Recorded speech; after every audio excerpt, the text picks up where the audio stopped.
નમસ્કાર મિત્રો, સ્વાગત છે તમારું આજના નવા વિડીયોમાં। જો તમને આ વિડીયો પસંદ આવે તો લાઈક, શેર અને સબસ્ક્રાઇબ જરૂર કરજો। વાર્તા લોભિયાના ધન તુતારા ખાય। મિત્રો, એક વખતની વાત છે। એક ગામમાં ગોપાલ નામનો ખેડૂત રહેતો હતો। ગોપાલ મહેનતુ અને ઈમાનદાર હતો, પણ ગરીબી તેના ઘરના દરવાજા પરથી કદી દૂર જતી ન હતી। આમ છતાં તે કદી કોઈ વસ્તુ પર ક્યારેય લોભ કરતો ન હતો। આજુબાજુના ખેતરોમાં અમીર ખેડૂતો રહેતા હતા, પણ ત્યાંના જ એક ખેડૂતમાં ભીખુ કાકા ખૂબ જ લોભી હતા। તેઓ હંમેશા વધુને વધુ ધન મેળવવાની તલબ હતી, અને આ લાલચના લીધે તેઓ ખોટા રસ્તા પણ અપનાવતા। લોભનું બીજ। એકવાર ભીખુ કાકાને ખબર પડી કે ગોપાલના ખેતરમાં આજકાલ ખૂબ જ સરસ પાક થતો હતો। તેને ઈર્ષ્યા થઈ। તેને વિચાર્યું કે હું આ ખેતર હસ્તગત કરું તો મારી આવક વધી જશે। એક દિવસ ભીખુ કાકાએ ગોપાલને કહ્યું, ગોપાલભાઈ, હું તમને એક મજેદાર વ્યવસાય કરવાની તક આપીશ। તમે મારી વાત માનશો તો ધનવાન બની જશો। જુઓ, મારી પાસે એક બીજ છે। જો તમે આ તમારા ખેતરમાં વાવશો તો તમારી સંપત્તિ એકદમ વધી જશે। પણ ગોપાલ જાણતો ન હતો કે ભીખુ કાકા તેને ઠગવા માંગતા હતા। ભીખુ કાકાએ ગોપાલને ધતુરાનું બીજ આપ્યું, જે ઉપયોગી પાક નથી, પણ તે ખોટા પાક માટે પ્રખ્યાત હતું। એ હતા કે જો આ ગોપાલ આ વાવશે તો તેનું ખેતર બગડી જશે।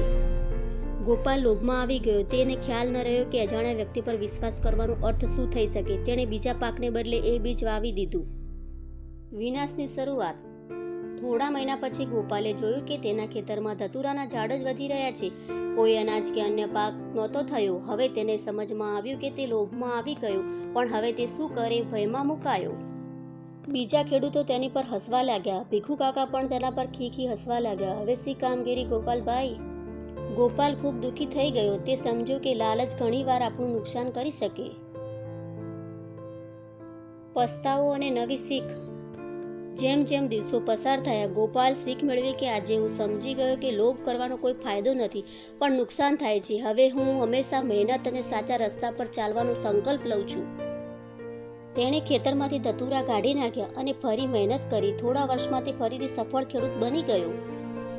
બીજી તરફ ભીખુ કાકાનો લોભ વધતો ગયો। એક દિવસ તેમણે પણ એવું જ બીજ વાવ્યું, કારણ કે તેઓએ વિચાર્યું કે કદાચ એ બીજ તેમને પણ અમીર બનાવી દેશે। પણ નસીબ જોઈએ, તેમનું આખું ખેતર બગડી ગયું અને તેઓ ગરીબીમાં આવી ગયા। શિક્ષા। લોભે લેણું નહીં પણ નુકસાન જ આપે। જ્યાં મહેનત હોય ત્યાં સફળતા ચોક્કસ હોય। પરીક્ષણ વિના કોઈ વસ્તુ ન અપનાવવી। દુષ્ટ લોકોની વાતમાં કદી ન આવવું। આવી જ રીતે ગોપાલે શીખી લીધું કે સાચું ધન માત્ર મહેનતથી જ મળે, લોભથી નહીં। તો મિત્રો, વિડીયોને લાઈક, શેર અને સબસ્ક્રાઇબ કરો।